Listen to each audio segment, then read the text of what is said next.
Check, check, 1, 2. Hello, hello. Good afternoon, everybody. How's it going? It's your boy Yesterling. We're back with another YouTube stream. Um, Back in Ableton, beat making, whatnot. Is everything working? Can you hear me okay? Can you hear that? Beats, beats, beats. Okay, sick. Yeah, it looks like that's all coming through. Hope everybody's doing well. Hope everybody's all right. Yeah, today on the stream, I thought what would be interesting to do is to have a look at an instrument in Ableton that I have made use of before. I might do a short on this instrument actually because I think it's like quite an overlooked one. I don't see it getting, or hear it, I should say, getting used that often.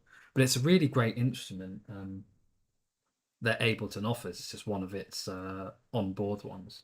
And everybody knows how much of a fan I am of like the stock Ableton synths, operator, um, analog, drift, which is, I mean, I say a new one, it's the newest one. I think there's going to be a couple more when 12 is out. That's got to be soon, I think. I've already bought 12. So at some point, I should just get an email being like, here's your 12 download link. I don't think it's ready yet. But, people have been doing the beta and whatnot. Um, so that's, if anybody's wondering, that's why there's already loads of like videos and stuff on Ableton 12. But yeah, I'll be making that move when I can. I hope it's soon. I mean, I've been loving 11. Just from what I understand, 12 isn't drastically different from 11. It's got like newer features and stuff. But they've kind of like ironed out a lot of creases and added a lot of just like little search functions and stuff. It just makes Ableton a bit easier, which is great. I'm not looking for like some drastic upgrade and for everything to be different. I literally don't want that. I don't think anybody does really, but anything to make Ableton more efficient has got my vote. Um, so yeah, without further ado, I will get back to what I was talking about, which is collision is the instrument that I want to look at today. Like I say, I have used it before. There's tracks of mine that feature collision. Um, but I wouldn't say I was like an expert in it at all. So let's get it up and have a look, shall we? Where's my book? My book is here. Um, so, uh, first things first, this is collision. It's down here. It's this thing. So you've generally got hey, a man like Noctus. What's going on, brother? How are you doing? How's things? What's going on? How's your day been? Do tell me. I've had a riveting day building furniture here at Thebestilling Palace. And I gotta say, man, it took me a considerable amount longer than I thought it would to put this furniture together. It's something that Phoebes has been wanting for a while, so I mean, it's not a surprise. She knows it's coming today, and she knows it'll be here when she gets home. But I think it'll be nice for her when she walks in and she's like, "Oh my god, there it is!" But yeah, it took me like hours. It took me like hours to actually assemble, and it was a slog. I had to take my t-shirt off at one point. You know what I mean? Um, so that means it's legit, and I did like full on work today, so it counts. Um, just getting started, only got half an hour's vibe. That's one of my favorite parts of the day, when it's like adjusting to actual being like alive and a human. You're like, because I'm so murky in the morning, man. I don't know what you're like. Like my brain literally doesn't work. I need to have a shower, I need to eat something, and have like at least a liter of water. Then it's like, cool, I can be of value to anybody right now.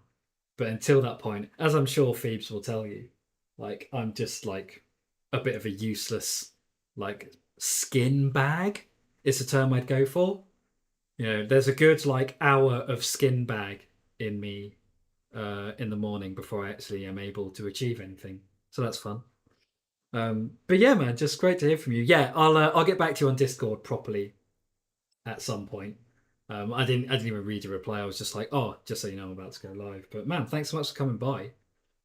This will be a nice start to your day, I think. We're going to look at the collision instrument here in Ableton, if you're familiar with that. Um, I was just saying I've used it before.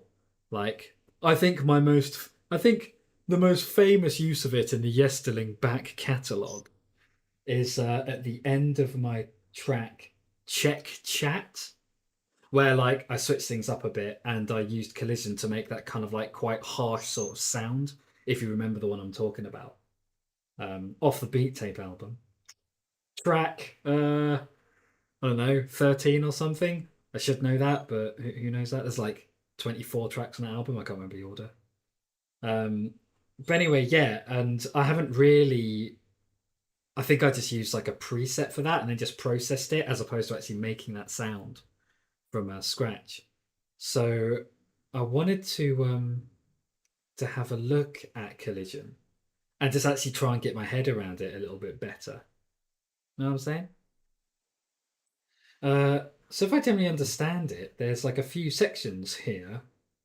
Got two resonators. So I guess resonators are a bit like they're a bit like your oscillators, I guess. Something like that. Um I mean I don't know like collision is supposed to be like for sounds like stuff that you're hitting. Uh and so I don't really know how oscillators would work, but yeah, you've got two resonators. Got an LFO section. Um again, not sure how useful that would be because like hit sounds are short, right? They're like short and like stabby is the vibe. Um, let's just open that up quickly. Yeah, two LFOs. Yeah. Um, the mallet, I guess, is I don't know, this other section. Not doing great so far. Um, but I imagine that will be kind of like it's like how hard you were going to hit something, I guess. Or maybe even the position on an object that you do. And then noise is like all the kind of rest of the stuff. You know? So yeah. So I guess we'll just kind of like we'll start going and just see what we come up with. So I've got my trusty MIDI keyboard here. Oh, got to get rid of that kick. Can you hear that? It's quite quiet. So I'm just going to turn it up just for the sake of the stream. Useless skin bag sounds like my existence. I mean, I feel you, Noctis. I've got that hardcore skin bag energy. Um, but yeah, I mean, at the end of the day, that's what humans are, aren't we? We're a bag of skin containing almost entirely water.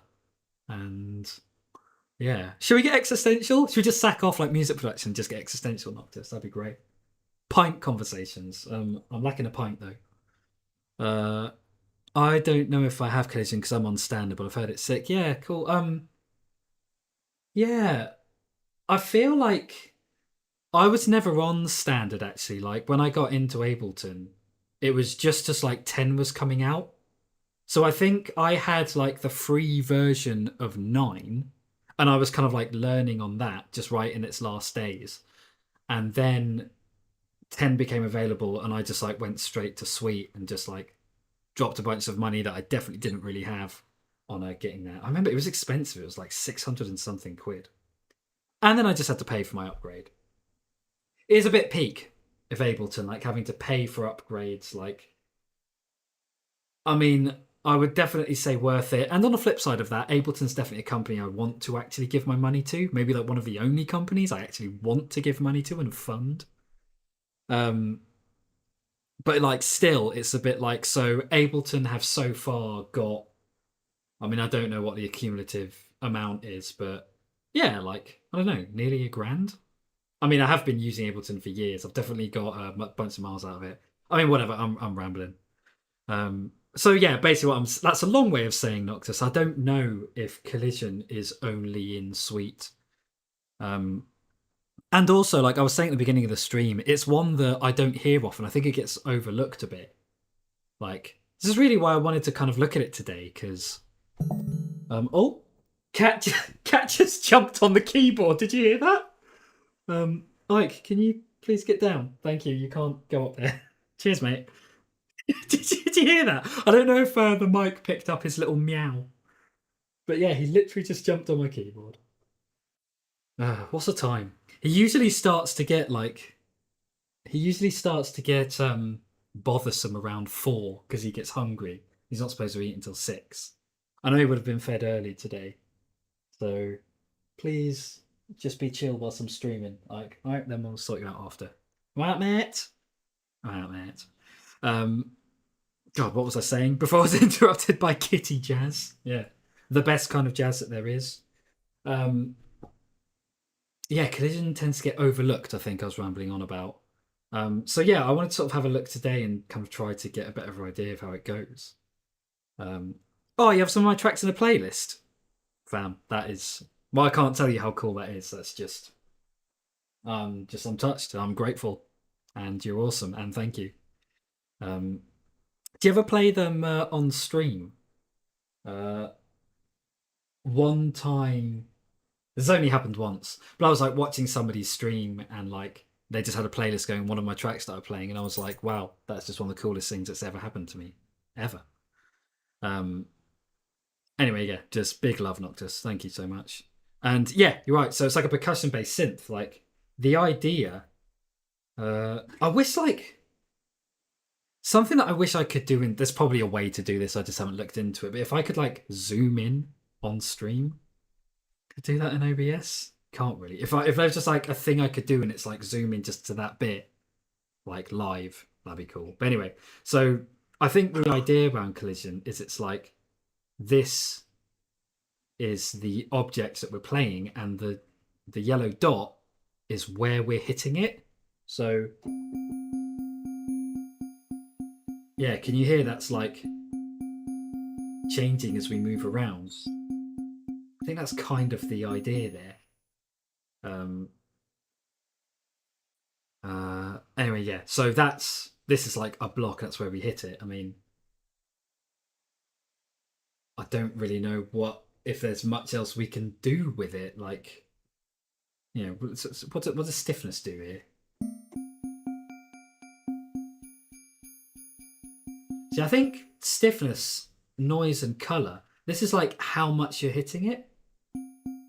Let's make it louder.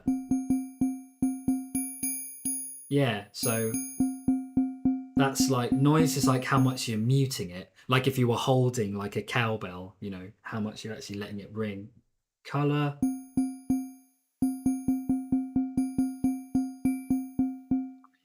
don't know. Sounds pretty much the same as stiffness to me.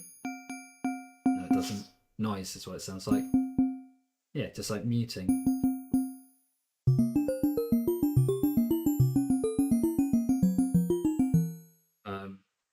So yeah, it's like I imagine the way that this works is there isn't really much you can do in terms of changing the sound, but you can manipulate it enough. And we'll try adding a second resonator as well, because it's like, you know, I love like detuning synths, so I basically always have like 2 oscillators going on all my synth sounds. Anyway, big hello to you, Sporty K. Welcome in.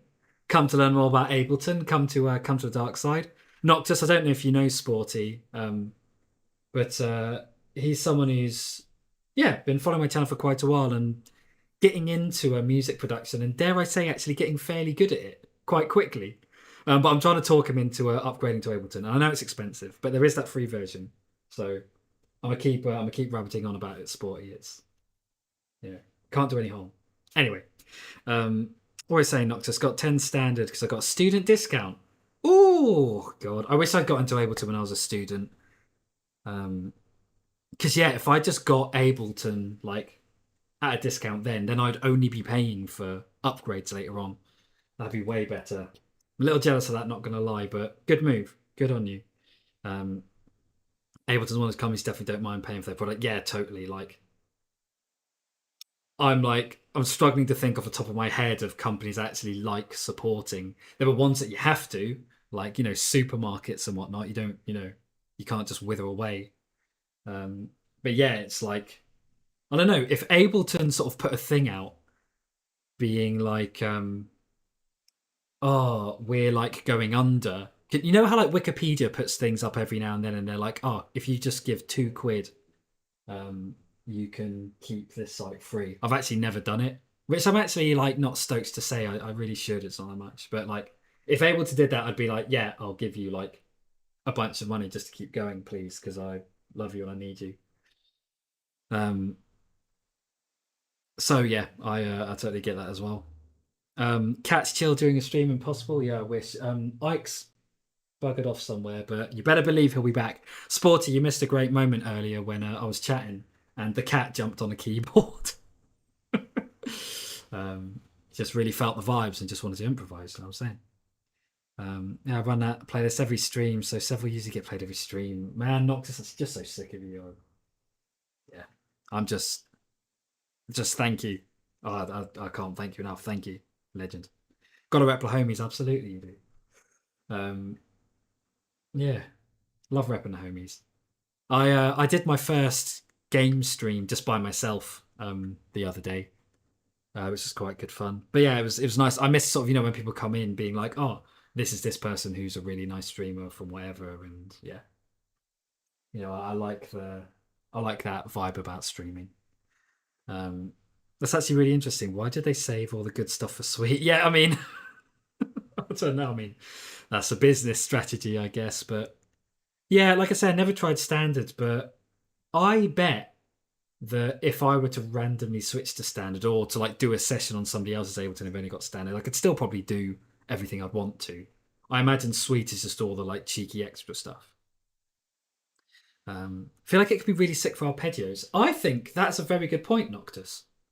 Shall we try that? Shall we try that, my man? Shall we get a an arpeggiator to go in?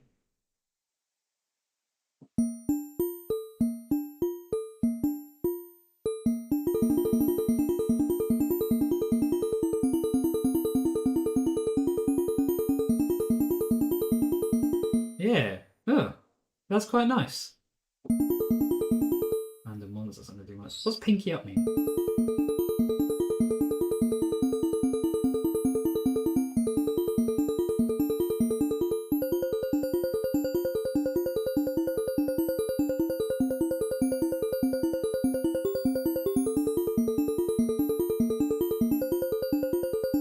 Yeah, maybe I'll just like put a little something down just that we can run it whilst we're like just uh looking at this oh no, that's not what I wanted to do. God, have I forgotten how to do this? It's blah blah blah blah blah. Make a little clip, there it is. So let's make that smaller. So this should be 4 bars here, right? Yeah, just again, one bigger.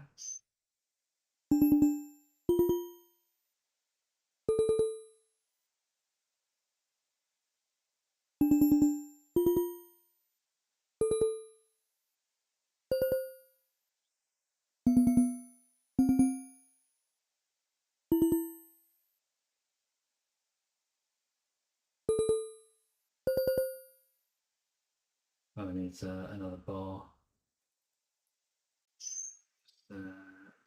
Together. Oh, why have you gone?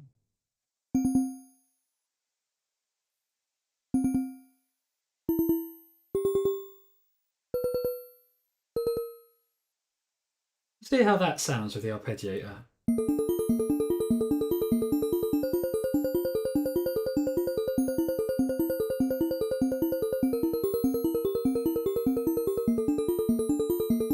Yeah, nice. We're all going to be very annoyed with that chord sequence. in a not that long. But for now, this means that we can just keep that playing whilst we manipulate what's going on here, and then we can hear how it's affecting the sound, which I think is a great idea for a way to get to know a synth. I think the pinky up might be hurting it a touch. Oh yeah. I'm not really massively familiar with these arpeggiator styles. Let's try con and diverge.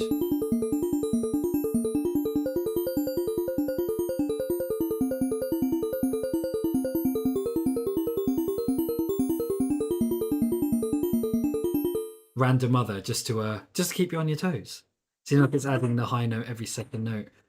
You see, that could be it. Like pinky up, it could be like if you're imagining that you're playing that part, the second note would be the top note of your pinky finger. It's maybe what it means. Anyway, let's stick to random for now. Maybe just put in a little drum beat just so.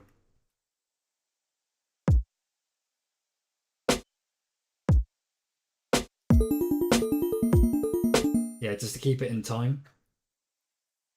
I really need to change those samples that I have just as the default ones. I set those when I'm.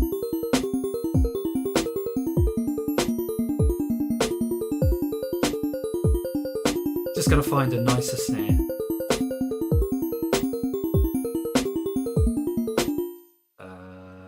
Snare as well, eh? Yeah, let's go with that. It's a bit easy. It's already a bit intense hearing the collision. So the first thing I want to do is just make these a little bit less, I don't know, striking, I guess is the term. Desperately need some breakfast while we yeah, absolutely, Mark. Just have me on in the background, just lurky turkey vibe. And also, when you come back, let us know what you had for breakfast. What did I have for breakfast today? Corn nuggets and hot sauce. Not the healthiest breakfast I've ever had, but did the job. Gave me the energy I needed for furniture construction. Anyway, yeah. Have a nice breakfast, mate. Let us know what you have when you get back. So yeah, first thing I want to do is I know, if as a filter, noise would act like that. See that?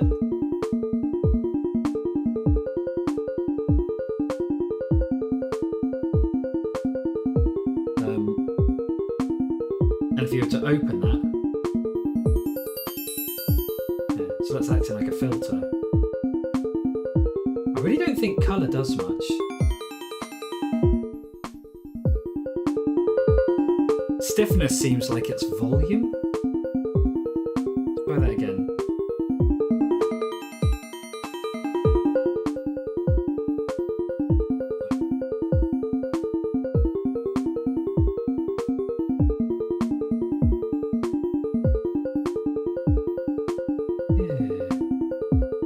So let's introduce noise. See what this does.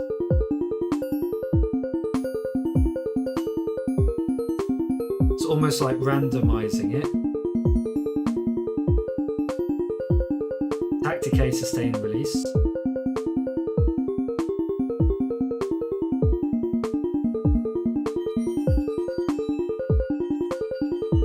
So that sounds to me like a sort of like extra sounds like a kind of extra like sort of sound on top of it, and then this is like an envelope and a filter for that.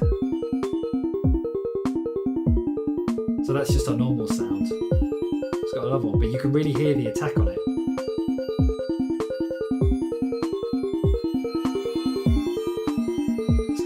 Turning the release up. Is that what colour does? If then should it's just a low pass? Well, basically I'm just not really hearing any difference when I turn colour up and down. It might be that like once something else gets activated, Sporty, then colour comes into play. For now, like colour just sort of isn't really doing anything.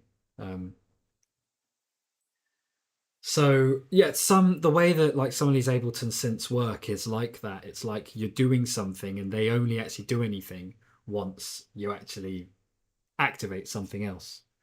Something needs to be happening to your sound for that parameter to come into play. So at the moment, I'm thinking color is that, but stiffness seems to be volume. Noise seems to be like a filter on the general sound. This is like a kind of filter and an envelope on like your overtones, if you will. And that's perhaps what noise means in this case. Like if I had to turn this up and down, that's the amount of the envelope that we're putting on. And this is the volume of the secondary sound. Yeah, so it's like, yeah, it's a bit of a weird way. Like, I'd be apprehensive to call this a synth. I mean, I'm going to call it one of the Ableton synths just for simplicity. But, like, it's weird. It doesn't work in the same way as a synth. So, I mean, I am trying to not think of it as a synth. And, anybody that's watching, trying to learn about Collision, I would implore to not look at this in the same way you would, like, analog or, any other VST. Let's try these out. Brighten in harm. So that seems to be like EQ. Bright. In harm.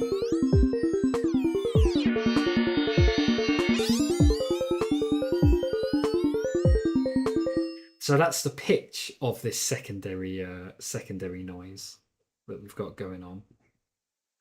It's a bit confusing that like they don't have these in with this, like that's maybe a little bit of a design flaw there, maybe. Because like something I really like is when just synths have their sections and their sections only affect certain things. That's why I like Roland hardware synths, because they just have their sections, like their modules, and it's like, right, if I want to do anything with the filter, it's this bit. I've got a great bass synth which I absolutely love, but its interface can be a bit tricky because stuff over here, I mean, you can't see where I'm pointing, but imagine that I'm pointing to a top right-hand corner, is affecting stuff that's going on down here in the bottom left corner. And it's just like, why wouldn't you just put that down there instead? But, that's just me. Maybe some other people prefer it that way or whatever. Anyway, so back to Collision. So pitch and like EQ of our secondary sound. We've already covered that this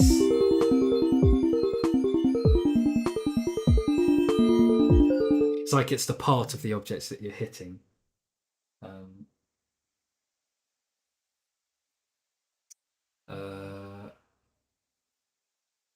So this, I guess, beam. This will be it's like that'll change like the object you're hitting, I'm guessing. So at the moment we're hitting a beam. If we are going to hit a string, this should change. So I guess this is the equivalent of like the type of like wave that we're using. Yeah, interesting.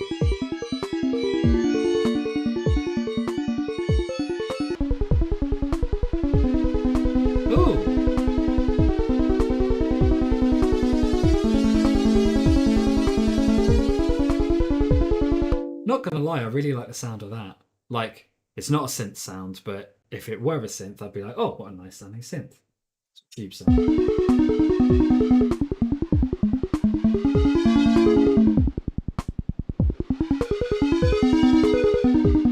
can hear that this is affecting the pitch as well. Let's see that pipe again.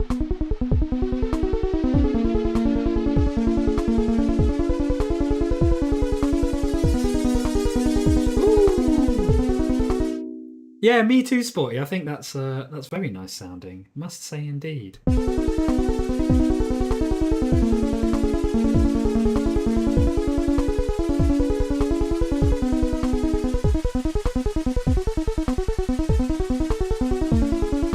This is like a mix between the two. Just got a text from the wife. Just going to see what she's saying.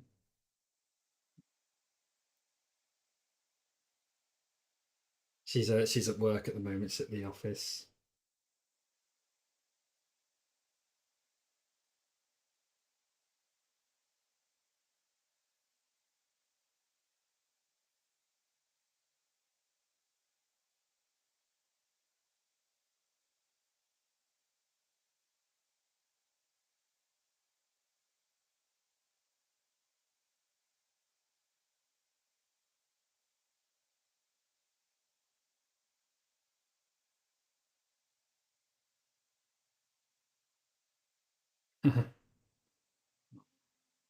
Yeah, she's having a busy day in the office. Bless. Yeah, there'll be plenty of love waiting for her when she gets home. Yeah, spot on with you. I think this pipe sounds absolutely great.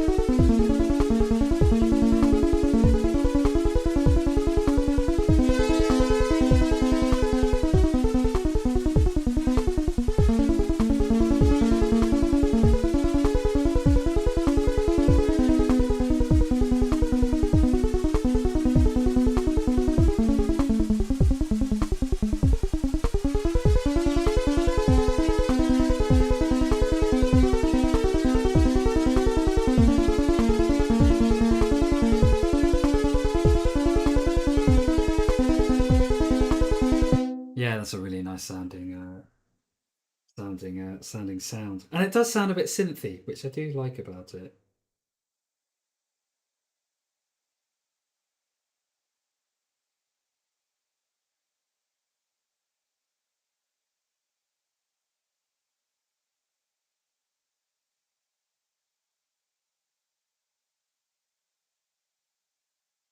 Definitely not sick of that chord progression already. Yeah, I know. I definitely could have done better. But it's just for demonstration. I think like once I've finished demonstrating the synth, I'll actually try and do something a bit nicer with it. But yeah, just smashing through. Ooh, what do you think of that? Love a good pitch envelope, I do.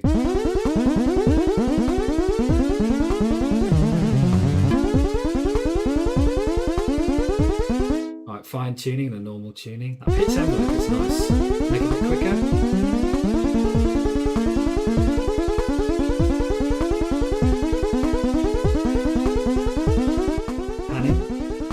Oh, that's very intense in my headphones. Maybe drop it an octave on that. Yeah, let's see how that sounds. All right, Command A, shifts down. Pay attention to these shortcuts, Sporty.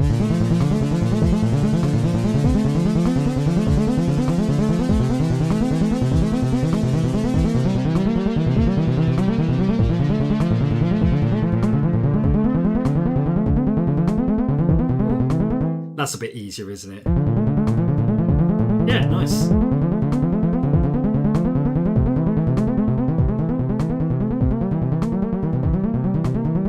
bit reverb. Woo! No, I'm getting ahead of myself. So we've looked at panning.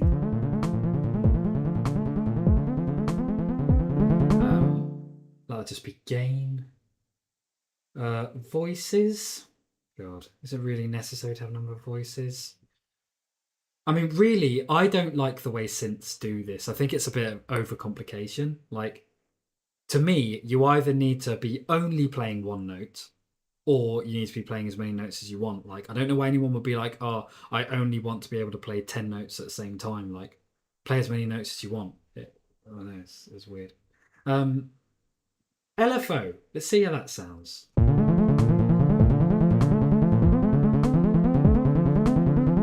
Gotta choose a destination, I guess.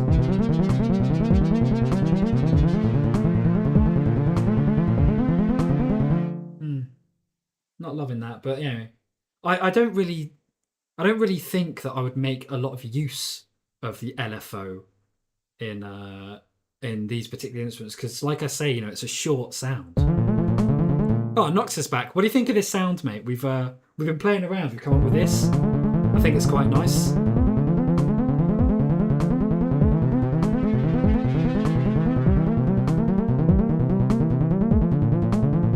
very into that, and it sounds quite synthy, which of course I like.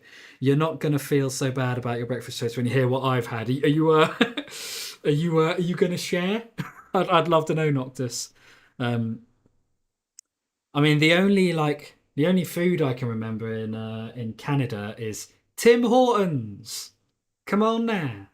I remember Tim Hortons.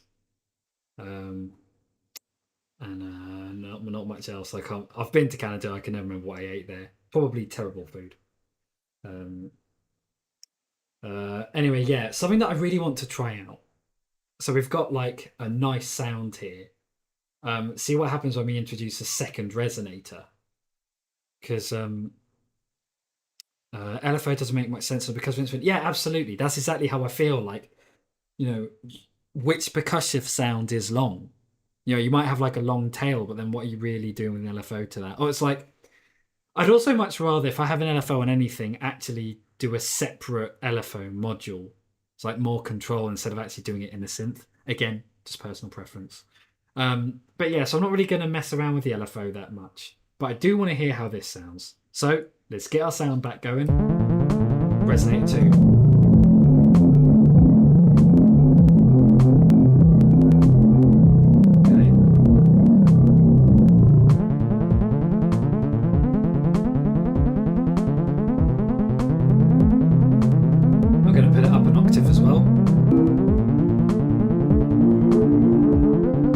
Mixing them together.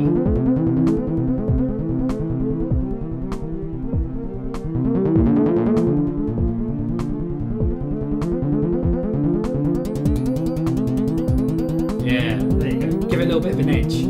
So we've got our nice soft sounds over here on resonated 1. Oh, actually, no, we don't. That's what's going on over here.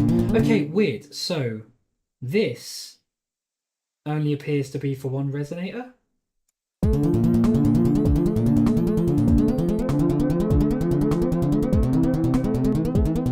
Different types of objects we're hitting.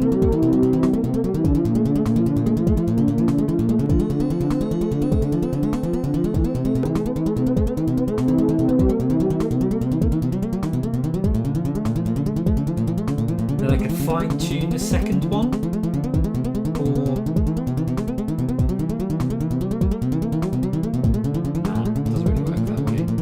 that's an okay sound, isn't it? I think it sounds all right. Got myself some homemade mac and cheese and a cuppa. Lovely. I like a good mac and cheese. There's a gig I've been doing here, and they give us food every time, and I ask for mac and cheese every time. Not the best mac and cheese I've ever had, but it is all right. It is officially all right, the mac and cheese. So yeah, banging. Is it craft dinner specifically that you had? That's something else I've remembered from Canada. Craft dinner. Yeah. Timmy sucks so bad now. Yeah, I don't remember like particularly loving or hating Tim Hortons, but like I'm also just not that kind of guy. Like I'm not a coffee drinker, never have been. I don't go to like Starbucks or like cafes for like donuts. It's not really my vibe. So, you know, Tim Hortons was like something I had to try when I'm in Canada. But yeah, it's not that I'm like slating it, just it's just not my vibe generally. I'm a tea drinker, and I feel like really ripped off anytime I buy like a cup of tea anywhere, because it's like, okay, you know, I can do myself a lemon and ginger tea at home for nothing, and you're charging me like £3 for like hot water and a tea bag, like, mate. Anyway, makes sense. Mostly use them in serum, so I'm used to having it in instrument. Oh, you're talking about LFOs there, I assume. Yeah. I've never had serum, but I love Vital. Use Vital for a lot of stuff. There it is. Absolutely not. Is that in response to my craft dinner? KD is okay in a pinch, and when really, I don't think I've ever had craft dinner. I just know what it is. Yeah, I don't believe I've ever had it. I don't know what it tastes like, but I mean, mac and cheese is. I mean, no, mac and cheese isn't mac and cheese. There is such thing as like really good, really nicely made mac and cheese, and that's definitely worth like £7 or whatever they charge for it. Um, Also, nobody knows how to steep tea, so it always turns out weird. That's another thing, Noctis. Like everybody, every tea drinker has their like rituals on how to do it. Like for me, my ritual is entirely minimalistic. It's like you put the hot water in on top of the tea bag, and then I know my timings. Like with green tea, I don't like it to be in there for long. With lemon and ginger, never take it out. With mint, I like it in there for a little bit. And it's like, somebody else trying to do my tea, it's like you're just not going to get it right. Like no offense, I'm not criticizing you, but you don't know. You just don't know how I like my tea. Anyway, I'm British, so I'm very, yeah, very emotional about this sort of thing. Um, Sporty was gone sorting my TV so I could get stream up on it while I use my phone for something else. Probably won't be able to chat much. That's all right, Sporty. But I'm very touched to be up on your television. Big vibes. I feel like that's like quite a compliment to a streamer. Like we've put you on the big screen. You know what I'm saying? Like, so thank you, appreciate that. Um, Dead fast before I start what I've got to do. I've recently bought a bit of what online? I don't know what that is. Where? I've never heard of that. Um, Listeners, Hawaiian mini brick from Hawaiian tea. Oh, it's a type of tea. Yeah, I forgot, Sporty. You're into your tea. You're getting deep into tea. That's awesome. Yeah, do let me know how it is. Um, the one I have for breakfast every morning is a proper mac with a bechamel sauce and broccoli and stuff. Yeah, that sounds great, Noctis. That's way better than what I had for breakfast, mate. Way better, man. At least you had some vitamins in there. Get me, bit of green. Have a ritual with my tea. Yeah, absolutely. Earl Grey, 3 minutes steep, splash of oat milk, and teaspoon of raw sugar. Pretty good. That sounds nice. I don't have like I don't have any teas that have milk in it. It's just water in a tea bag for me. This is a beautiful thing. Anyway, we've totally gone off topic. How's the sound sounding? I'm liking how it sounds sounding. Let's get rid of this. Get rid of the arpeggios and get rid of that. Just keep our beat going, and I might just play something. It would also help if I turned the monitoring on then, wouldn't it?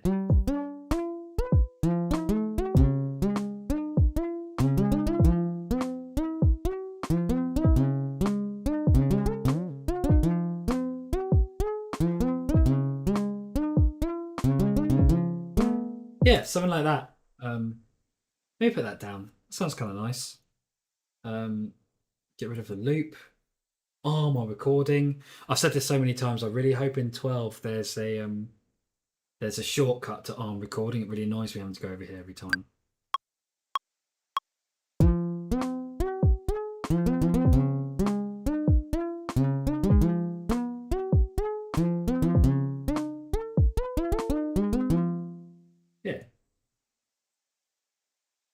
Yeah, I have to fix one note there. Just let me consolidate that. What's the note I got to fix? It was a B natural. There it is. Down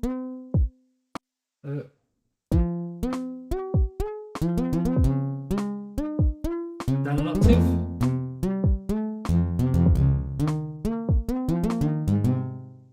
Oh yeah, okay, that works. And loop. Noctis. I've heard lots of bits are peculiar about sugar in tea for some reason too. I mean, chill out, Pom. Dog's barking at nothing. Pom, it's all right, mate. Simmer down, yeah. Have a have a banana and a piece of bread when you chill out. Um, yeah, that's something I can't comment on as somebody who doesn't have sugar in my tea. But I can say that, like, you know, traditional British foods all taste terrible. So there's probably like some sort of like genetic, like hunter gatherer vibe there, where it's like, oh, we need everything to taste sweet. I think that's really why pudding was invented. That's my theory. Like, pudding's definitely a thing from England because of how English that word is.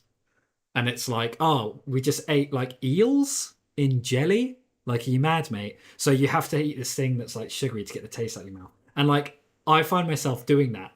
When I like cook myself something that's like gross because I'm not very good at cooking, I'm like, oh, I need some sugar just to take the taste away. Pom! Pom, stop barking. She's just like in the other room, just barking at nothing. This is what she does. She's old and senile. 15 years old, which is great innings for a dog. And, I hope she has many more years in her. But, yeah, senility is definitely a thing that has happened. Anyway, yeah, what was I doing? Slagging off the British. Yeah, so, yeah. Anyway, granted, I get it. People in North America drink tea with way too much sugar. Yeah. Also, like, I don't know. I remember once being in America and somebody making tea for me, and it was not what I expected at all, and it like made me nearly like throw up and die.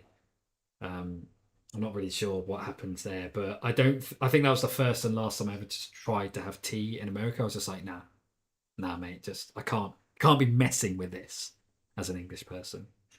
Um, See, I have the same issue here because everything is so salty.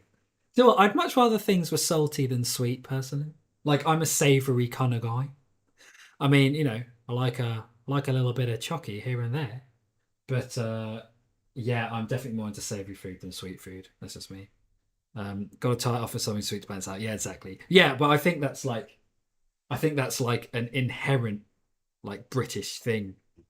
Like I say, that's got to be why puddings were invented. Um, anyway, let's go back to our baseline here because this is kind of sounding all right.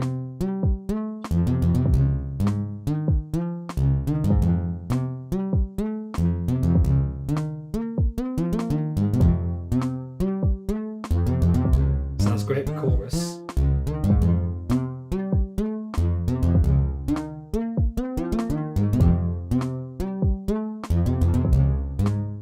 I'm going to get rid of this note.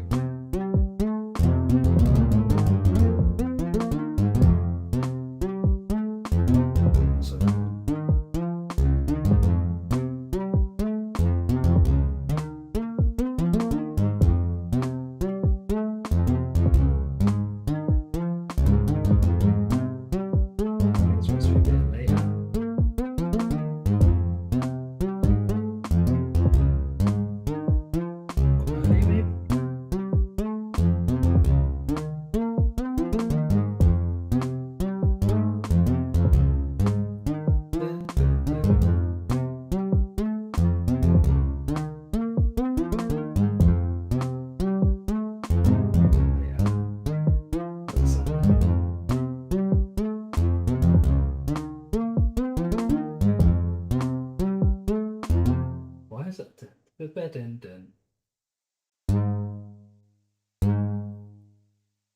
I'm trying to go.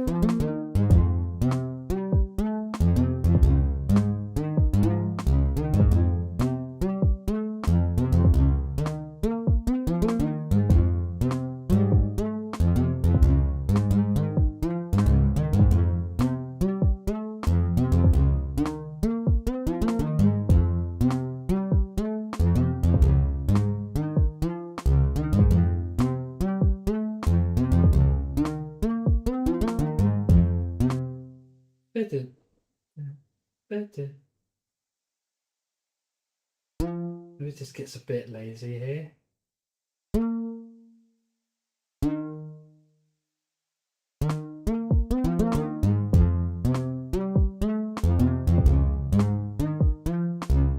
This is all a bit lazy. Maybe it could do with a little bit of quantizing.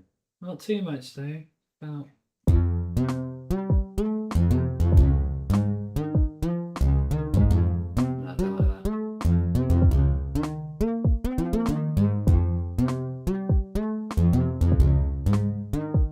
I mean that works. That works enough. I could like spend more time just like tweaking that, but that feels fine to me. Grooves enough. To be fair, I am British. If you go back far enough, yeah, you're welcome to the gang. One of us, Noctis. God save the king and all that. Trousers and apples and pears, whatnot. That moment when you don't have enough space in a bar to fit the rhythm you wanted. Yeah, oh my god, that's like such a real thing for me. Because like, I play everything in. It's my thing. I don't like, type things in. I play stuff in, so it's got that feel. Then when you're looping, it's like, or with Ableton's grid thing, I'm like something I'm thinking about doing for album number 4, whenever that is trying to do a track that's actually off grid. Because I mean, I do everything off grid, but at the same time, there's still a grid there. Like if I just get rid of the grid and just like play a drum beat, and you know what I mean, and it might like go slightly out of time, but I didn't have like this problem here. Quantizing, fix the end, but mess up the middle. Yeah.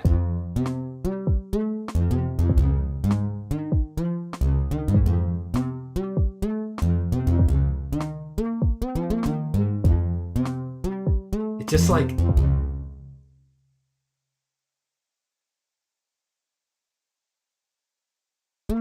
Maybe if I lost that note, might help.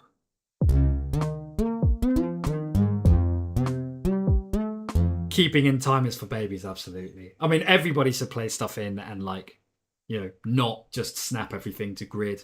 Like I hate when I hear a song and it's like you can just tell it's just like metronomic grid thing. It's just like that is boring, my friend. I have no choice but to hand draw my MIDI and it's rough. Damn. Do you have a MIDI keyboard, Nocti? Yeah. Damn. I would hate to hand draw my MIDI. That would be like torture for me.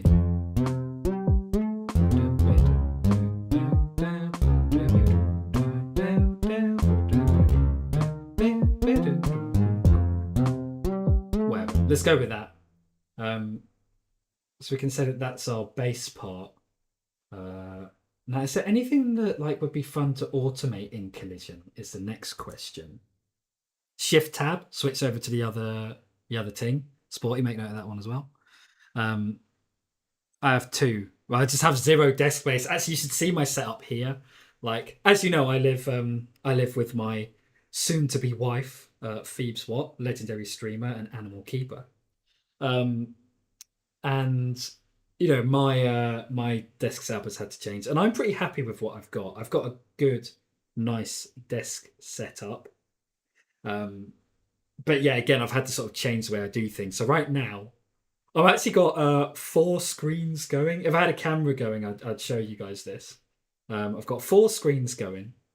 One of which is just like what it's just like when I stream normally. I've got a screen going that's just showing me the stream, so I can just make sure that everything's running and just not like, you know, ballsing up. Then I've got my 2 screens, one of which has got OBS on, one of which has got the actual thing I'm doing. Just my normal PC screen is on. I'm streaming from a Mac. My PC screen is just on just because it is. I'm looking at Discord and I can see that Noctis sent me a message. Then my MIDI keyboard is actually on a chair. It's my current key stand, which works for me. You know, that's fine. And yeah, you know, I'm not complaining about my my desk setup. I'm very happy with it. But it's just, you know, I've had to rejig things how they were back in the days when I lived in London. Sporty, do you reckon I could ever get the samples cleared for that mighty boosting a million years? Absolutely not. No way. No. And do you know what? I mean, I'm not a producer that uses samples, so I actually don't have a huge amount of experience to talk about this. But from the producers I do know that use samples, the hardest part of getting a sample cleared is not even like just getting permission. It's actually getting hold of somebody, the person that could give you that permission. You know, like the Mighty Boosh music, that music might not actually be owned by the composer that made it, whoever that was. You might have to be getting in touch with like the BBC, and then like it's somebody that like quit, you know, 4 years ago, and like, you know what I mean? It's like actually that's the issue with getting samples cleared. So my recommendation is just to not bother with them. And yeah, Noctis is right. Gatekeeping is like such a hardcore thing. Like, you know, the mighty Boosh sample. By the way, Noctis, do you know what the mighty Boosh is? I mean, it's an English thing, but then again, you know, Canada seems to have like more access to British things than America. So you might have heard of Mighty Boosh, maybe seen it. I don't know. Also, the internet is a thing, but whatever. Yeah, like the Mighty Boosh is like it's quite sort of iconic music. So like people would just be funny about other people sampling it, whether it's going to be for a good thing or not. It's like they'd only let somebody sample it, basically if somebody went to them like, I don't know, Afrojack and was just like, give you 80k to use that sample, that's how it is. Anyway, yeah, desk space. Yeah, Noctis, I'd employ you to have a jig around. I'm sure it's possible. Also, just do the yesterling current technique and just get yourself another chair on wheels that's just for your MIDI keyboard. And sometimes you can if you have one. USB cables of Vanity TV. I know there's this house. You wouldn't believe how many cables are in this house, Noctis. It's because it's like all my stuff and all of Phoebe's stuff. It's scary. It's truly scary. I have a good desk set up too, but my entire room is like 3 by 3.5 meters. So I don't know what space for you. Yeah, where the last place I lived in London was like that. I lived in like this tiny box room, incredible location. Like that, I was paying for the location. The actual room was tiny, but I managed to fit a stream in it. I streamed loads in there. I lived there for like over a year. Did loads of streams. Just in this like tiny confined space. I mean, if anybody saw it, it's that place where it's like when you were looking at me on the camera, my bed was just like right behind me. Anyway, Noctis, I believe in you. But do you know what? Actually, if you don't have to do this or whatever, but if you're bored and you fancy it, if you put some pictures of your desk setup on in my Discord, I know I and the other Yesties would love to see it. I'll be very interested to see it. I like seeing people's desk setups. We can share. I'll show you mine. Sporty, yeah, and like contacting the Stone Roses copyright owner would be impossible. Yeah, exactly. So like, yeah, Sporty, just like samples are a big problem now. Also, a new thing is like I say I don't use samples. I do use like drum packs. So that's technically like drum samples. So I don't know if any of my things blow up. Somebody could get me for like using a snare from like a track, or like an uncleared kick sample. You know what I mean? Like stuff like that could be a thing. And you think, well, how is somebody really going to tell if it's like their kick sample? AI can do it. AI can listen to things and like point out which songs the sounds are taken from.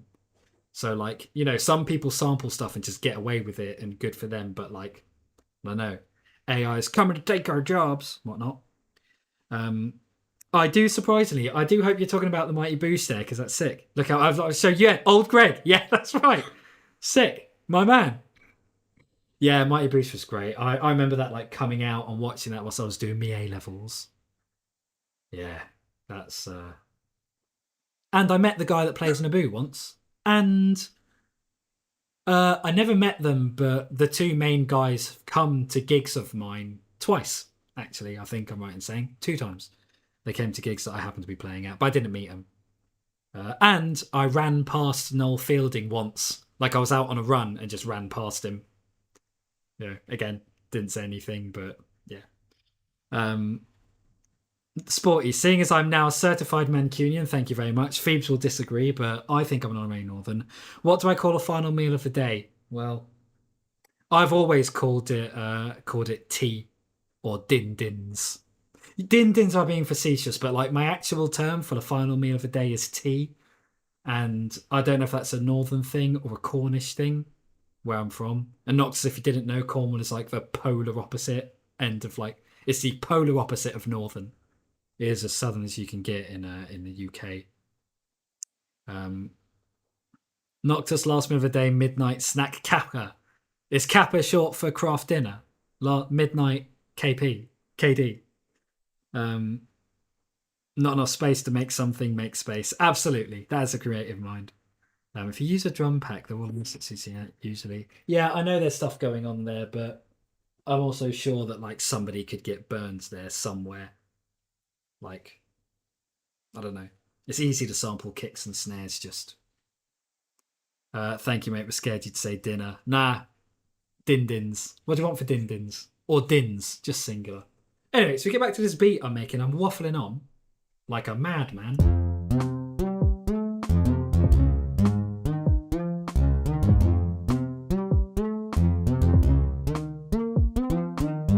Let's separate these out because I want a reverb on that snare.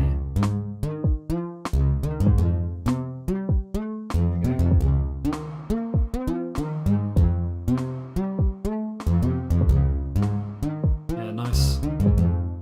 Gotta EQ it as well. Just housekeeping stuff. That's not the EQ I like. That's the one.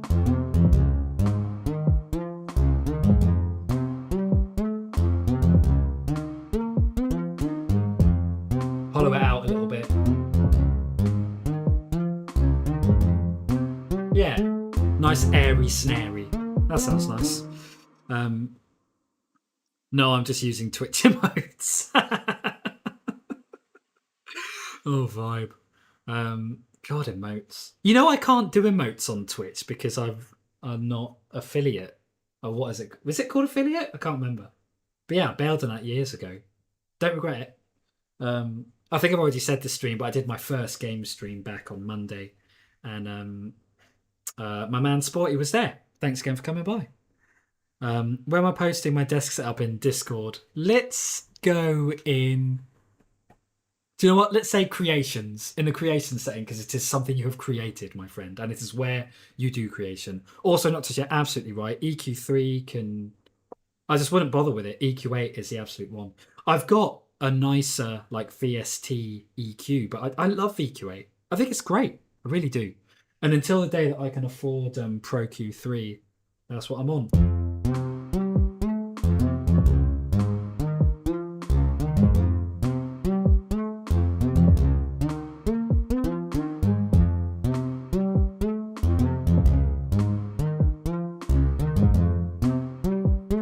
Let's get some chords going. I reckon I want to do this. I want to use drift.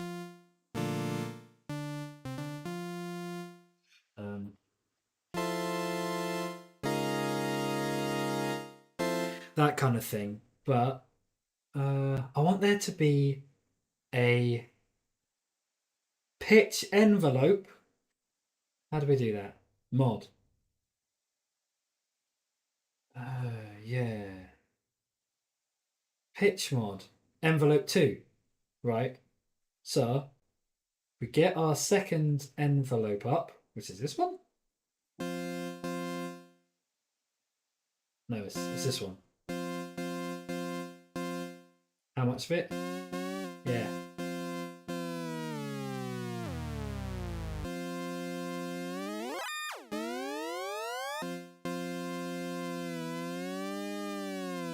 That's yellow photo. How do I get it to just start low and come up though?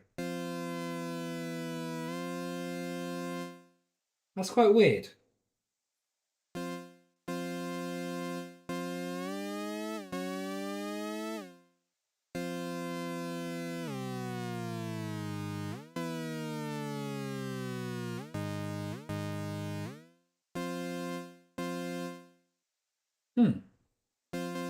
That's not working how I want it to, and it's upsetting me. Try glide.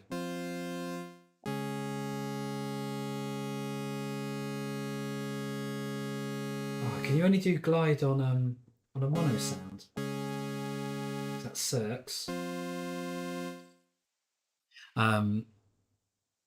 Posted, thank you, Noctis. I look forward to checking that out. Just realised you're all over my monitors. Great. Stream on main monitor, Discord chat on my secondary. Yeah, I mean, you know, an abundance of yesterling is a good amount of yesterling, I would say. Automation, my friend, yeah. Yeah. Yeah, we could do that. But, you know, I'm just a bit disappointed with...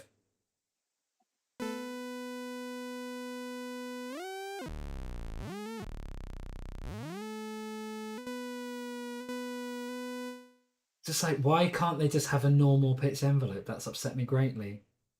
Let's get some presets up, shall we? Pad. That'll do.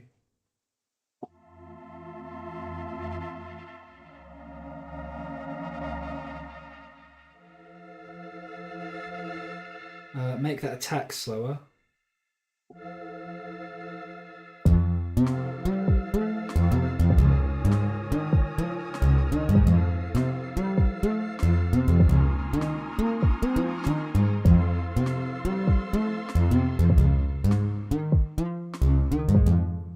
vibe. Was gonna recommend that automation would make that sound really sick. What, the chord one? Are you really a producer if your response to use automation isn't fine knowing all that? No, automation is great. But yeah, when it comes to stuff like pitch envelope, it's like, to me, you should just be able to like turn a knob and get a pitch envelope where the pitch goes low and moves to your pitch. Doesn't start at your pitch and move somewhere else. Like, I just don't know why they've designed it that way. Drift is such a great synth, but it's like, unless I'm just missing something, it's like, why have you designed the pitch envelope to be that way? So yeah, I'm going to put these chords down, and especially for you, my man Noctis, I shall automate a pitch envelope, and a jolly old time was had by all. So, function back, lose a loop, arm recording, here we go.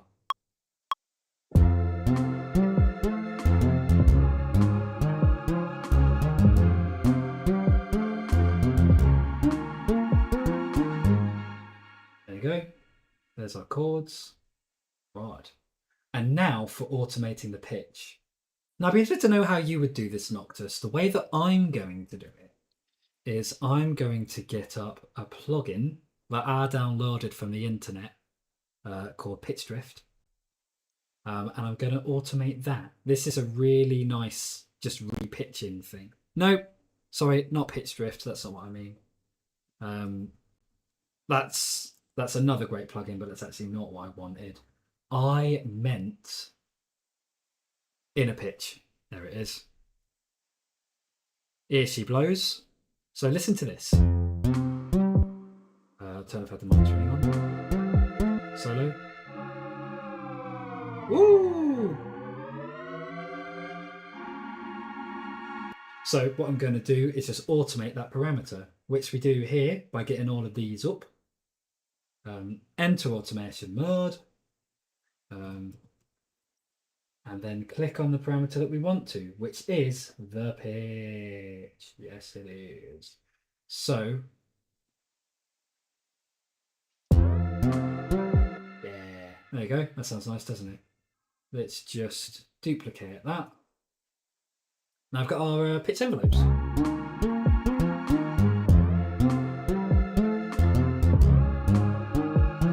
See, maybe I want them to be like slightly longer. Maybe come from a bit lower down. To the top. Not quite that long. Maybe there. Yeah, that's the one. Right. Just duplicate that automation. Command D. Delay.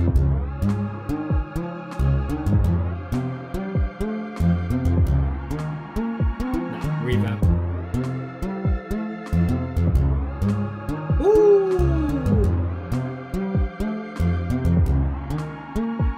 Exit automation mode.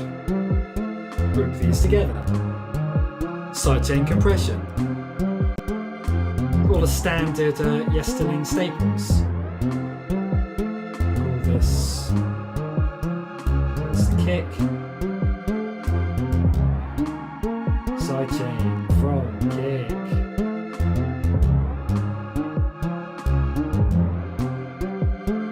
Yeah. Oh, that's starting to sound kind of nice.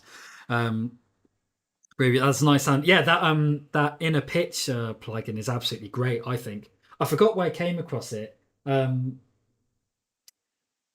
do remember I was like really disappointed with. There's a Max for Life device called Pitch Drop that kind of mimics like a sort of like, you know, stopping the record vibe, and you couldn't. It would go like deal, and it'd be like a kind of like stutter at the end of it, and you couldn't get rid of it. So I was like, I need to find a better way to do pitch drops, and that's when I came across this plugin, and I've been very happy with it ever since. Inner Pitch by someone, can't remember. On a basic bench, I just bounce the place in audio and use clip transpose.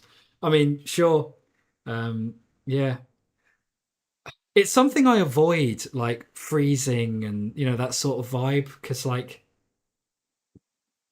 it's advice. A lot of people give advice. I don't think it's bad advice. to freeze something and commit to it, and also you can play around with the audio better than you can with MIDI, blah blah blah. But like, to me, I like to be really, really happy with my MIDI before I do any of that stuff, and I usually go back and tweak MIDI, and I don't know. It's just how I work. Or just use an LFO within the synth to warp the pitch. Yeah. Again, if you had like a slow LFO and it would, or you could just automate the LFO going off and on, set it to re-triggering. Sure. But yeah, that's how I've done mine. I am happy with those results. Let's see if we can beef up this bass a little bit, shall we? Beef up the bass. I should make like some like hardcore techno track that says that. Solo this out. And look at this. Does anybody here ever use Radiator? It's great.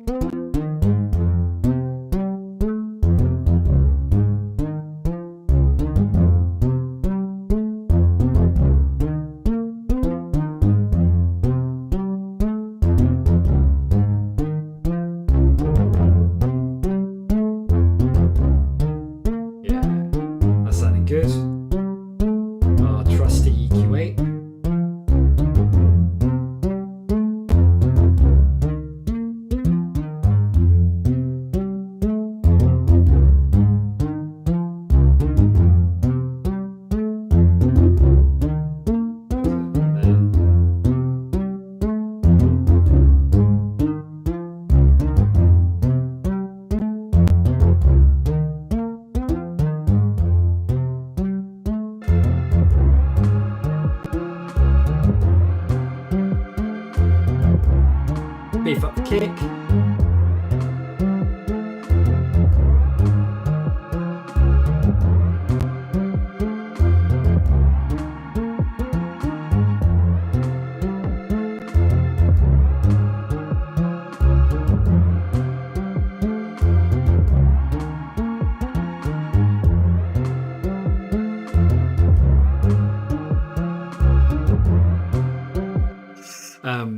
Yeah, not bad, not bad. I personally find editing and processing audio as a waveform is easier than MIDI because sometimes parameters can be slightly off time and the sound can be slightly different each time. That's a fair point. So I bouncing it and then muting and hiding the MIDI tracks and then future change.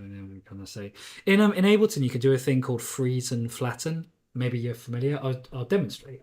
So you just right click. Where is it?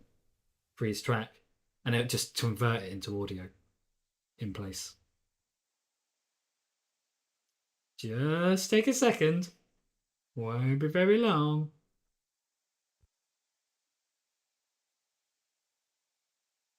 Yeah? Oh, maybe it isn't. Maybe I don't mean freeze track. Sport MIDI fit. Isn't that what freeze does? Hate freeze and flat that ruins the ability to do it in the future, so I'll give you on that. Oh yeah, no, it is what freeze does. I just thought it would look like an audio track when I did it. But anyway. Granted I use Serum and that synth is a wild animal. Yeah, I've never messed with Serum. Have you tried Vital Noctis? Do you know about that? It's like a free version of Serum and it's great. It's really good. But yeah, that's why I don't do it. But I might start getting into it because when I'm streaming, you can maybe hear like things getting a little bit glitchy. It's just, when I'm streaming, OBS is open and Ableton's open. My Mac laptop, from whence I'm streaming on Wi-Fi, can get a little bit like, oh. So, I know that like dealing with audio instead of MIDI would like free up CPU. Like, where's my CPU now? What are we saying? I'm doing nothing and it's like bordering on 30. I mean, that's not terrible, but it's also not great. My buddy Breeze is really good at getting signed up. I know Breeze. What's he called? Breeze. Breeze Tropics, something like that. But yeah, I totally know Breeze. He's a ledge. I like his music. It's cool.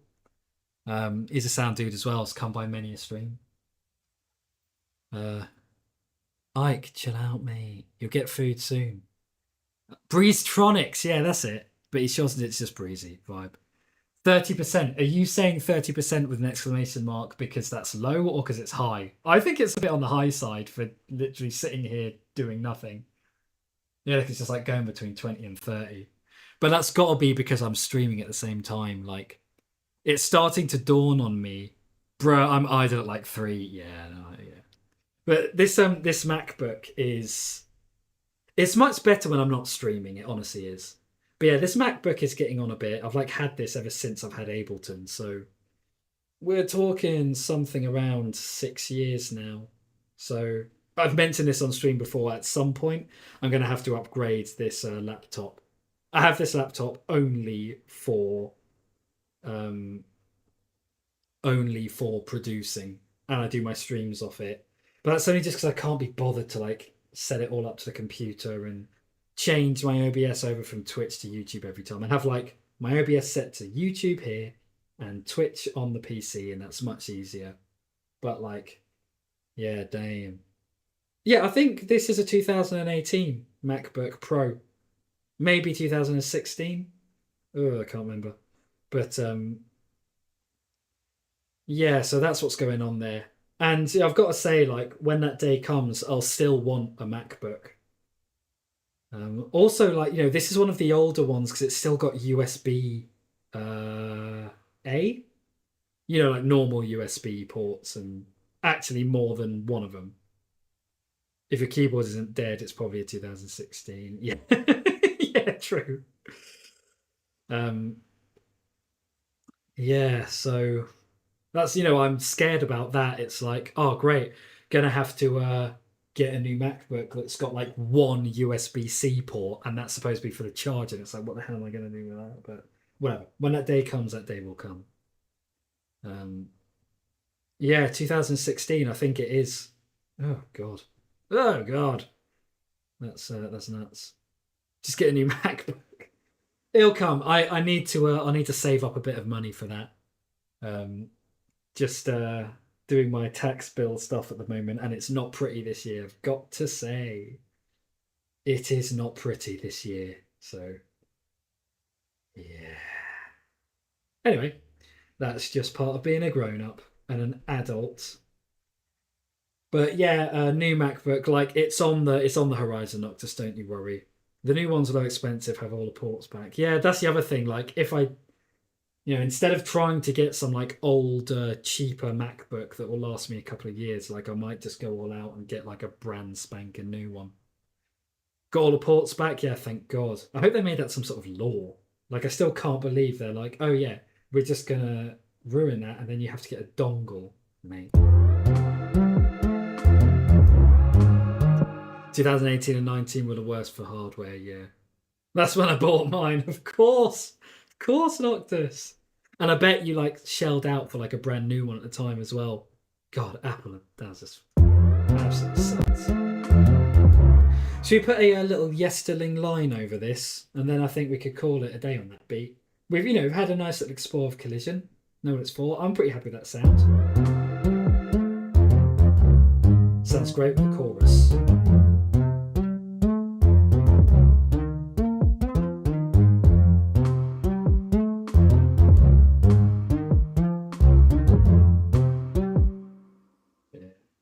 It's not quite right, the feel of that, but well, it's just a stream.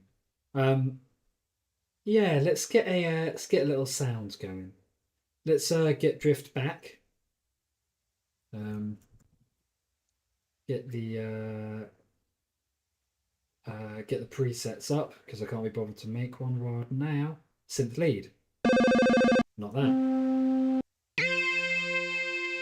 2.5 grand. Oh my man, that's painful. When I was in college paying 5 grand for tuition. Oh mate. Per a semester is a term, right? In North America. There's like 3 of them a year. We call them terms. 5 grand a term. That is a lot. That's a lot. I've always known that, like, going to university in North America is like wildly expensive. It's different here. Back in my day, there'd be a government funding for pupils to go to university. So our fees were like not low, but not like as big as that. But then the Tories got rid of that. Thank you very much. Not going to get political on stream. Now my keyboard barely works, and I can barely run a thing for now when it starts overheating. Yeah, yeah, man. I feel like me and you are in a similar boat. Like I'm aware that I'm going to have to get a new Mac soon. Also, like I was talking about upgrading to Ableton 12 at the beginning of the stream before you came along. I'm worried that I'm going to do that, and this MacBook's not going to be able to handle it. Ableton 12. Anyway, let's get a better color for this track. That's about nice blue color. Yeah, like this one. Nice blue color there. Did we choose a sound? No.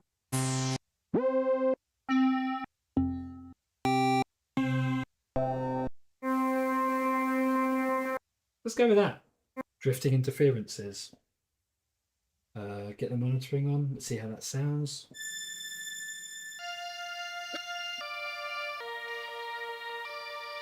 Well, I've definitely got to get some glide going on this. How do I get my synth back? Where is it? Where'd he go? There you are.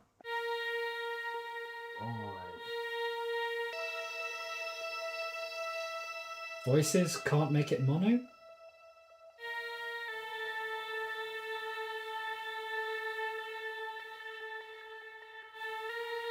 But it is mono. That's weird. Why is glide not doing anything? Hi.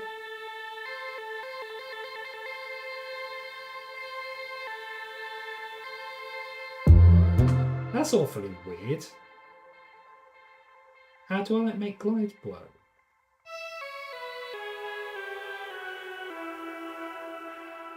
Strange. Yeah, it's insane here, but that is even unheard of. Right, yeah, there's a lot.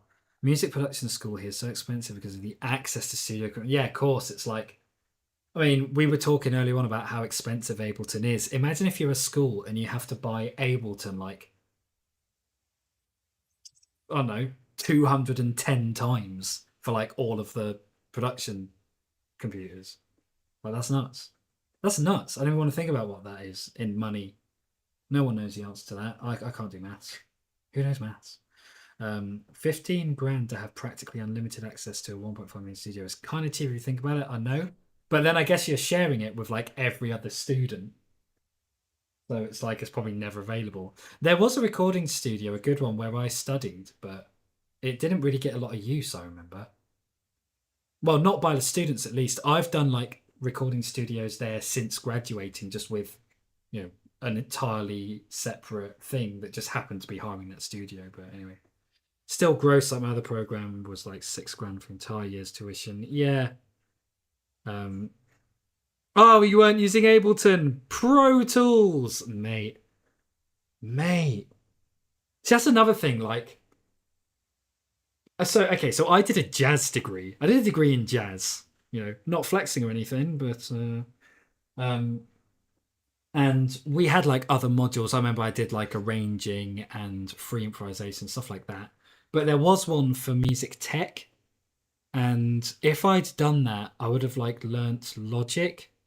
And no offense, but like Logic is, I'd be so annoyed like right now in life if I'd like spent years learning Logic, you know, and not Ableton. I'd like sue the place. I'd be like, what are you guys thinking?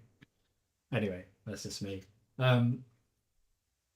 you know anything about drift Noctis? Do you know why glide isn't working? Like, am I supposed to be turning it on? Like, it's not on. How do I turn it on? It's upsetting me greatly. Mod. No. Mode.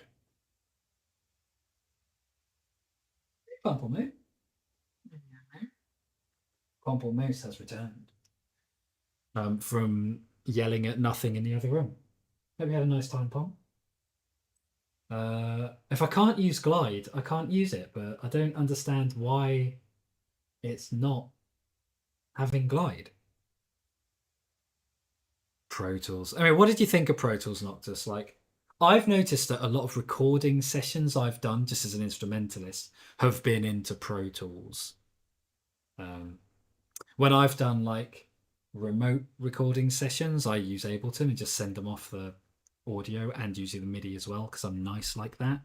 But yeah, I've never like tried Pro Tools myself. It's just, I don't know. I just don't know anybody would use anything on an Ableton. Well, no, I do. Like, Logic is great for recording audio, I think. Not that Ableton's not, but Logic really is.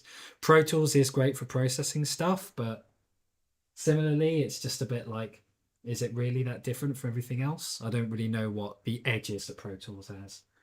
I am bored of trying to figure this out, so let's just use a different instrument, shall we? Operator.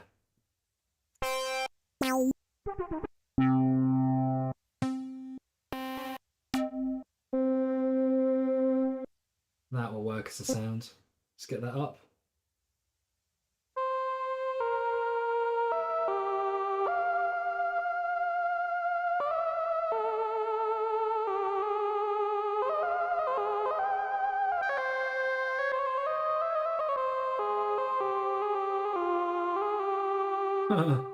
Yeah, that kind of works. Glide.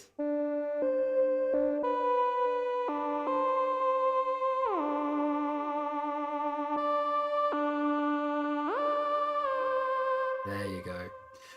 Pro Tools is unequivocally the best program for recording in a studio and or live environment, hands down. But unless you're an industry veteran, it's awful for mixing. Interesting. So it's better than Logic for recording audio, is essentially what you're saying. Like,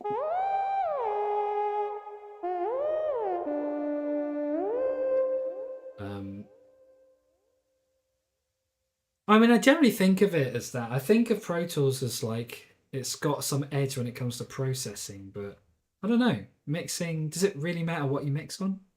Ableton is by far the best for mixing in electric piano production. Yeah, I mean, what I do with Ableton, it's like everything else is just trash, really. No offense, but also definitely offense to Logic and Pro Tools. And what else? Fruity Loops, I had a little stint on. Really liked the way that Fruity Loops did drums, but that was about it. Logic is really good for composition and sketching out ideas using real instruments and synth form. Right, okay. Ableton also has the best workflow, yeah. For me, that like beats everything. It's like, I just want to be smashing this out, doing it quickly. That's why it's so great for streaming. Speaking of, let's come up with a line. Need to go back to the beginning.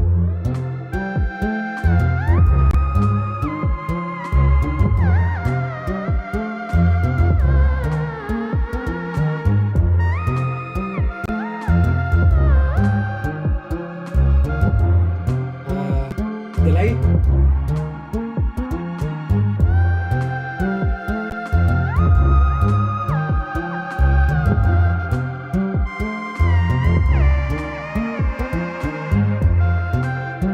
Okay, what I need to do just quickly is change the what do you call it? The old pitch bends there to 2. Also put this up an octave.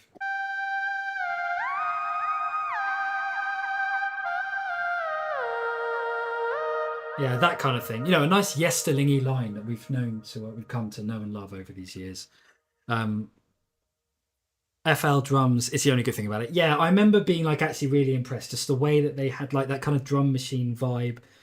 I mean, it's not too dissimilar to Ableton's drum rack, really, but I think like FL was just like slightly better, but nothing else sort of outweighed it. Someone who's worked in all 4, those are my opinions. Yeah, interesting, and thank you for sharing. Cubase can eat a bag, and Reason is kind of cool if you like to put together wild racks. Yeah, I've never tried Cubase or Reason. Heard of them though. God, now I think about it, I've used it every door out there. Yeah. What about Reaper Noctis? Have you ever tried that? That's what your boy yesterlng got started on. I got Reaper. Wait, let me...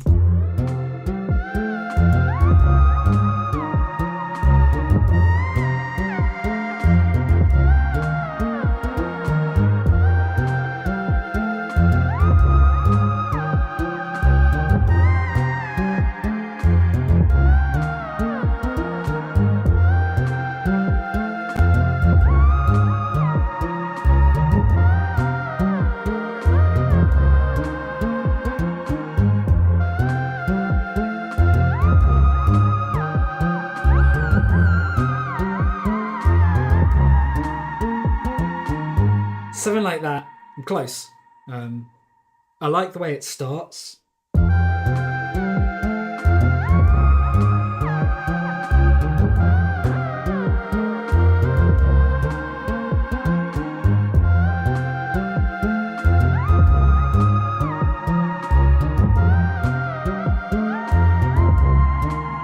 Yeah, that's a very yesterlingy line, isn't it?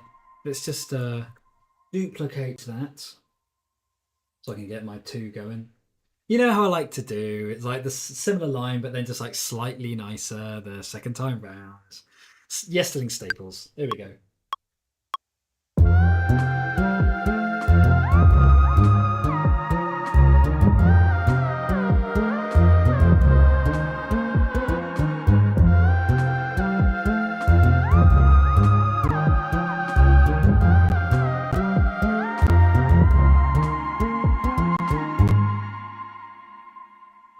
Yeah, sick. I think I just let go of the pitch bend ever so slightly earlier there.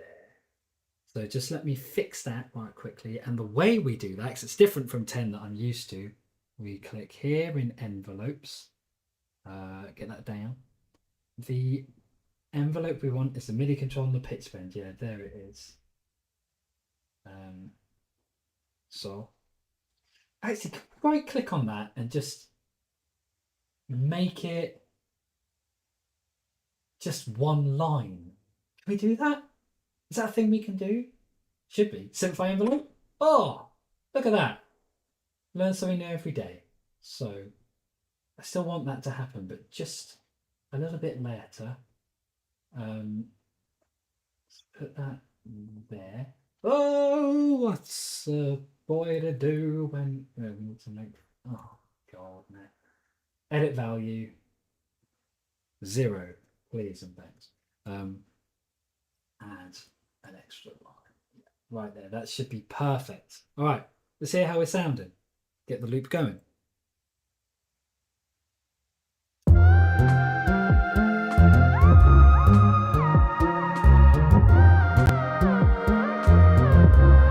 You hear a bit of static there. That's definitely my laptop, like being a bit like, oh, I've been streaming for an hour and a half. Break the tape for this, I think.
Okay, yeah, little yesterling ting going on. That's how we do. I don't think I ever tried Reaper because I had FL for free as a kid, and then got straight into Logic when I went to school. Yeah, fair. Really like that pitch bend at the end of the first phrase. Yeah, thanks, man. Yeah, me too. Little drop off there. Little yesterling classic. I didn't know you could simplify GM flow like that. Actually, me neither. That's something that I just discovered. Great, been using Ableton for years, still learning stuff, and it's great because I do hate when you must be able to do the same with automation. You know, when you record like automation in and it like does that with like a million little dots. You probably just highlight it, right click, simplify. I'm going to try that actually. Let's record some automation on this line. What else do we automate? What we got here?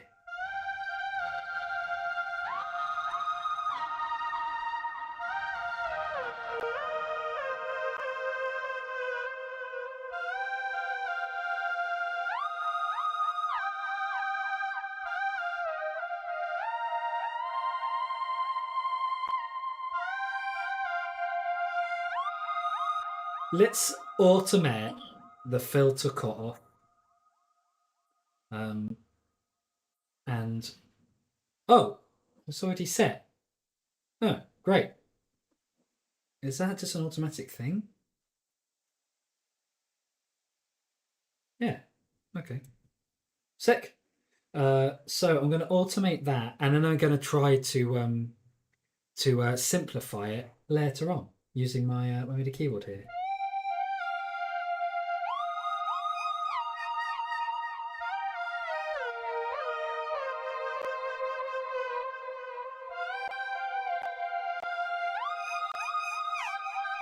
Right, yeah. So, okay. I had to actually figure this out on stream once. The way that we record automation is we hit record without having armed it, like so.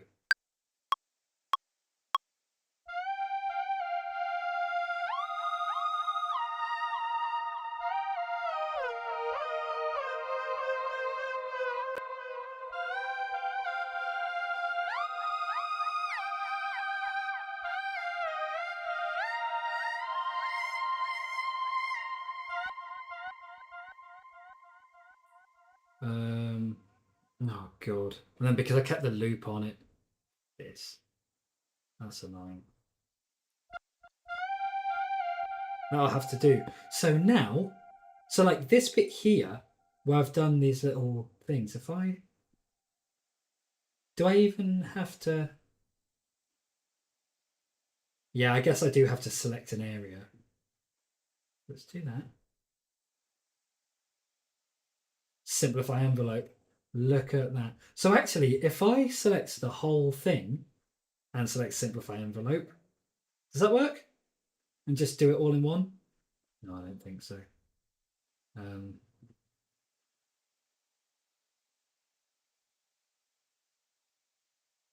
But you can do it in like big batches at once. So that is nice. I'm appreciating that. And I do wish I'd known about it earlier. That would have been quite a cool thing to know about.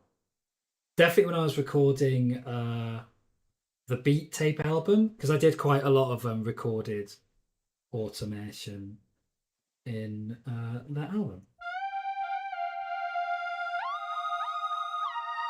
And that's much easier to edit. Yeah, sick. You see, look at that, Noctis. We're learning. We're learning together, improving and growing together. Just a couple of buds hanging out on the internet. Hang on, I have to go down. Go back in chat because I'm behind because it's a yesterlng stream, of course. Didn't you simplify envelope like that? Yeah, you can see your CPU going ham at the top. Yeah, absolutely. It's just got that CPU artifacting. It's a stylistic choice. Truly wish it was. It's all right. I'll take you out for a waz in just a mar. The tape effect adds so much color. Yeah, that's a great plugin. Grammar tape effect from Waves. It's really great. I use it almost entirely for leads. I don't know what else other people would use it for, but maybe I might play around with it on stream one day, see what else we can do with it. But definitely made a lot of appearances on Beat Tape, that Grammar tape. That's a bane of my existence. Can't draw an automation because it becomes a mess so fast. It automatically sets the automation target to the last parameter you clicked on. Okay. So if you click on the filter cut off last, it'll default that as the automation when you open it. Right, interesting. Yeah, thanks for looking that up, Noctis. You're selecting the track, not the automation. That's why it wasn't showing up. The clip. Yeah. Oh, you're so wise. Wise Noctis. Noctis, the wise owl. Well, let's have just one more listen to this. Maybe get a little arrangement going on. And then I think we'll call it a day. But Noctis, bruv, thanks so much for coming by and hanging out. This is exactly what I want my beat making streams to be. Just like me and another producer or two, just chatting stuff out, showing each other stuff, learning from each other. That's literally why I do these YouTube streams. They're not very busy. Like, it's something I ramble on about in almost every beat making stream I do, that like, YouTube just has not sorted out its like discoverability. Like no random producer's ever gonna like stumble across the stream and be like, "Oh, you're making beats. I'll come and hang out and watch," like they would on Twitch, you know. And really, like I do these. I mean, it's an opportunity for me to practice beat making every week without having to sit down and actually find time for it, you know, because that's long, which is great. Try some new stuff out, but yeah, really, I'd love these to be like just little producer hangs, like. So it's really nice when somebody comes along and hangs out Noctis. So big thanks to you, man, and I'm happy that I provided a great start to your day. And you are all, as you know, you're always welcome in any beat making stream or game stream of mine. Always happy to see you.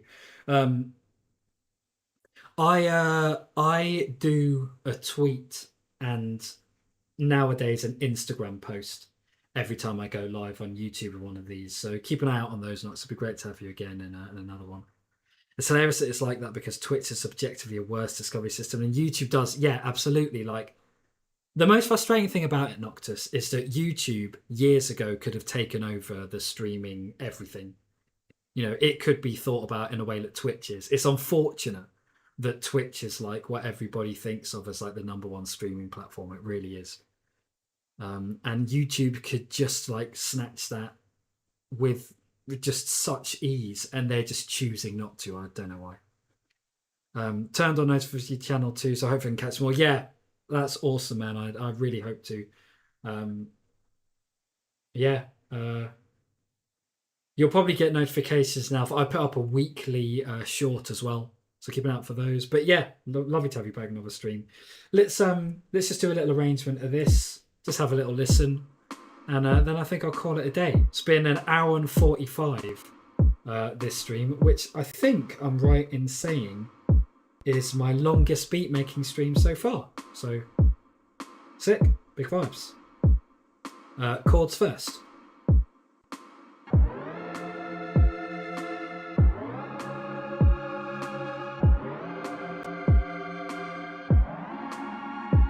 Bass.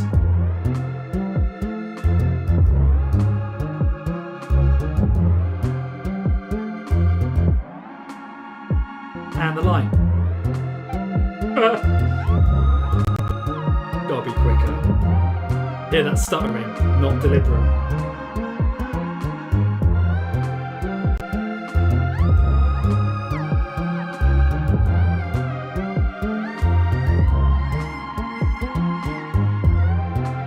Also, you hear that little like quick drop off of pitch and that last note right here. That's what I wanted when I was recording it, so that sounds great.